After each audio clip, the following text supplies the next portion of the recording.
Dalam nama Bapa dan Putra dan Roh Kudus. Amin.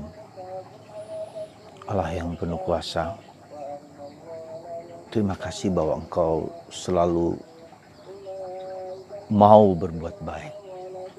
Engkau sungguh baik bagi kami. Engkau ingin bahkan mengajak kami untuk masuk dalam lingkaran kasih-Mu, kebersatuan dengan Engkau. Dan Engkau ingin supaya kami semua bahagia, lepas dari segala kesulitan, penderitaan, dan mengikuti kehendak-Mu. Bahkan dalam segala hal, yang paling sulit sekalipun, seperti orang yang menderita sakit kusta pun, Kau sembuhkan. Sembuhkan kami ya Bapa pada saat sekarang ini dengan virus corona yang menyebab kemana-mana. Terpujilah nama-Mu kini dan sepanjang segala masa. Amin. Saudaraku yang terkasih, dalam bacaan Injil hari ini dikisahkan tentang seorang kusta yang dalam tradisi Yahudi orang itu harus disingkirkan karena kotor, ya, dijauhkan dari masyarakat. Maka betapa menderitanya dia, entah menderita secara sosial, disingkirkan, disendirikan, atau penderitaan psikis juga, dan bahkan penderitaan spiritual, rohani. Seolah-olah Tuhan tidak peduli dengan mereka.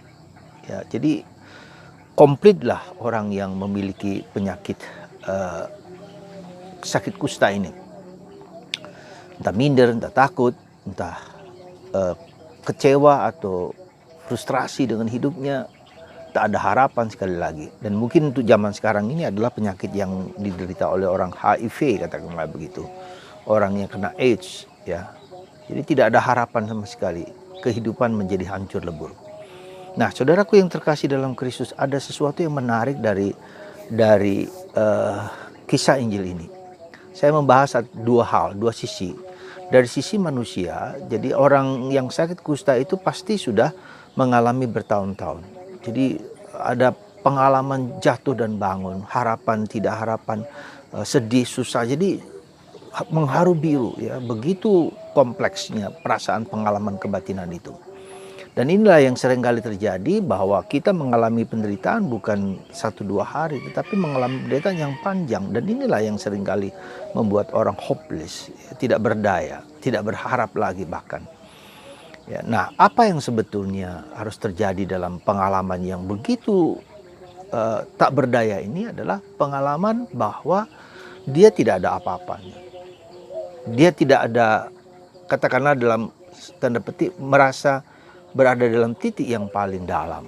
Katakanlah dalam Injil ketika seorang anak yang hilang itu, ketika dia merasa bahwa dunia sekitarnya itu tidak lagi memberikan harapan gitu loh. Entah makanan, entah kekayaan, entah kesenangan, entah kenikmatan, entah apa saja yang ada dalam dirinya itu nothing gitu, ya. Dan ini yang sebetulnya diminta oleh si kita ketika kita mengalami penderitaan. Jadi pengalaman kepasrahan, pengalaman ke nothingness, pengalaman kekosongan, pengalaman ketiadaan, ya, bagi dirinya sendiri, di dalam dirinya sendiri, bahwa dia tidak bisa menyelamatkan dirinya. Apa saja, juga termasuk uang, harta, kekayaan, bahkan orang lain, bahkan orang yang kita anggap memberikan harapan, nggak bisa juga. Ya. Nah, itu yang sebetulnya yang harus kita sadari. Nah, itu menjadi suatu kesadaran yang dalam, nih, katakanlah higher consciousness akan siapakah kita itu sebetulnya. Jadi ini pertanyaan tentang who am I, siapakah aku itu di dalam mengalami situasi yang begitu berat itu. Nah, ini yang sebetulnya diharapkan, atau katakanlah diharapkan, sesuatu yang sebetulnya harus muncul dalam kemanusiaan kita untuk mengatasi apa yang kita sebut dengan kesombongan, untuk mengatasi apa yang kita sebut dengan keangkuhan, ya. Bahkan jadi keangkuhan itu bukan hanya pada sikap lahiriah, tapi pada sikap batiniah, ya. Nah, disitulah jadi di dalam dirinya sendiri, di dalam kemanusiaannya tidak ada yang dapat menyelamatkan dirinya, katakanlah seperti itu, ya. Harus pada titik yang seperti itu, dan kita harus masuk kepada titik yang seperti itu. Ya. Nah, titik yang lain, sisi lain adalah pemahaman dan pengertian dan iman kepada Yesus, bahwa Yesus dapat melakukan segala-galanya. Nah, ini yang kita lihat bahwa Tuhan dapat sebagai pencipta, sebagai penyelamat, dia dapat melakukan segala sesuatu. Dan ini yang saya kira penting, tetapi juga mendasar gitu loh. Bukan saja penting dan mendasar, tapi itulah yang sebetulnya, itulah yang disebut dengan iman. Ya. Percaya bahwa Tuhan dapat melakukan yang apa saja. Maka Yesus melakukan dalam karya penyelamatan itu, menyembuhkan, mujizat apapun.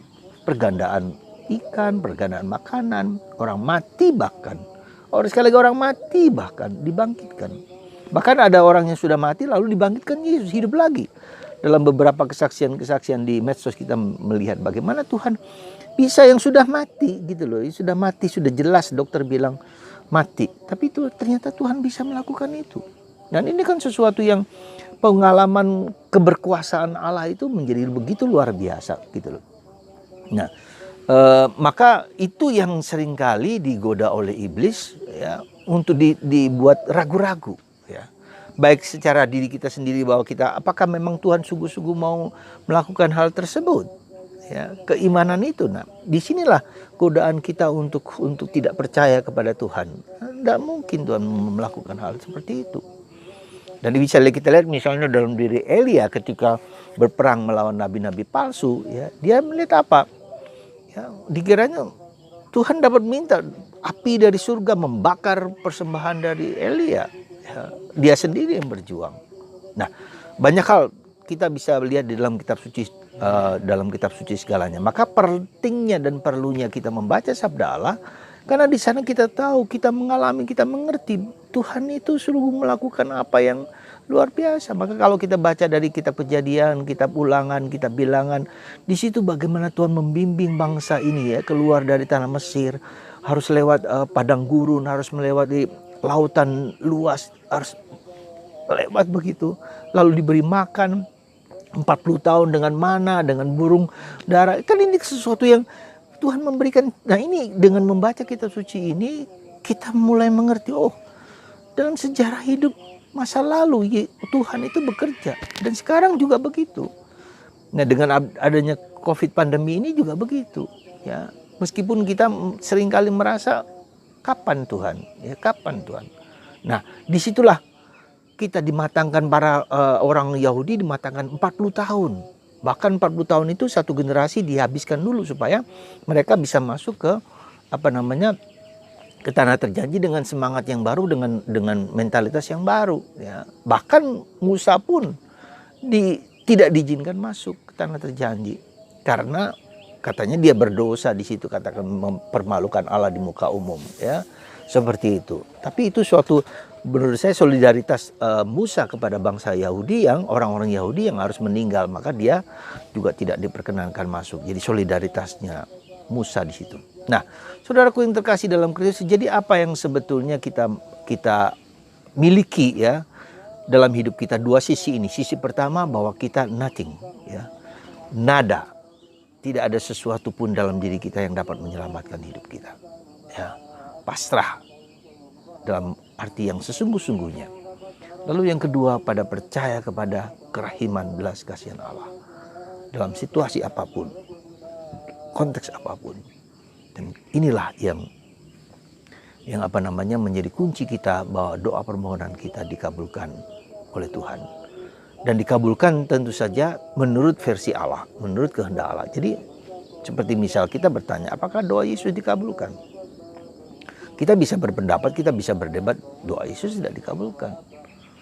Ya, nah, disitulah katakanlah, aku ingin piala ini berlalu daripadaku, tetapi bukan kehendakku, kehendakmu-lah terjadi. Nah, disitulah sebetulnya ya, untuk mengetahui kehendak Allah, ketaatan kita kepada kehendak Allah. Jadi nampaknya apa yang dialami oleh Yesus itu suatu bukti bahwa Allah tidak mendengarkan. Tidak. Allah mendengarkan dengan cara yang berbeda, yaitu dengan kemudian mati semua, sungguh-sungguh mengalami seperti manusia, sehingga nanti dia dibangkitkan, mulia hidup. Nah, Dengan kata lain, mau dikatakan apa kepada kita? Bahwa cara Tuhan menyelamatkan, menebus, membela, menghidupkan kita dan membebaskan kita itu caranya Dia, bukan cara kita. Ya. Maka kalau kita perhatikan bagaimana Yesus membangkitkan Lazarus yang sudah 4 hari, dibiarkan dulu. Ya. Nah, itulah cara Tuhan, saudaraku yang terkasih. Bukan caraku. Termasuk cara, termasuk kapan itu Tuhan lakukan. Dan yang kedua, itu juga menunjukkan bahwa kita tidak selalu bisa disembuhkan, tidak selalu. Ya, cara Tuhan mungkin membiarkan, mengizinkan supaya kita sendiri mengalami suatu kematangan dalam penyerahan hidup kita kepada Tuhan. Tidak selalu disembuhkan, tidak selalu dalam tanda petik disembuhkan, dibangkitkan, tapi bisa saja lewat kematian, maka bisa saja. Tapi di situ kematian, Yesus mengatakan engkau tetap hidup meskipun engkau mati. Ya, jadi bisa saja seperti itu. Nah, disinilah kita melihat iman itu sungguh luar biasa. Jadi iman itu mengatasi ruang dan waktu, mengatasi kepercayaan kita, mengatasi saat kematian pun kita tetap hidup.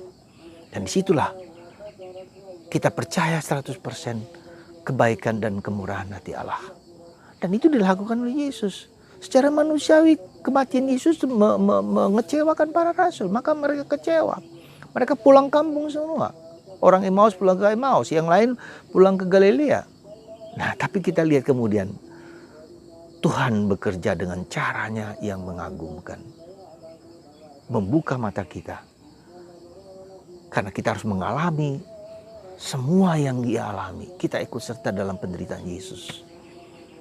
Ya, itu sekali lagi, ikut serta dalam penderitaan Yesus, dalam ketaatan yang Ia maui bagi kita. Semoga peristiwa sakit kusta disembuhkan ini mengingatkan kita akan iman kita. Sejauh mana tumbuh berkembang penyerahan kita kepada Tuhan. Sejauh mana kita mempercayakan segala sesuatu kepada Tuhan. Di dalam COVID pandemi ini, itu tetap dalam kuasa Tuhan. Dalam kuasa Tuhan. Dalam kontrol Tuhan. Tidak ada di luar kontrol Tuhan. Segalanya berada dalam kontrol Tuhan. Tuhan mau kehendak seperti apa. Mau cepat disembuhkan, mau cepat dibebaskan juga. So, oke. Tidak pun tetap oke. Asalkan iman kita menjadi murni, tumbuh, berkembang, dan mendalam.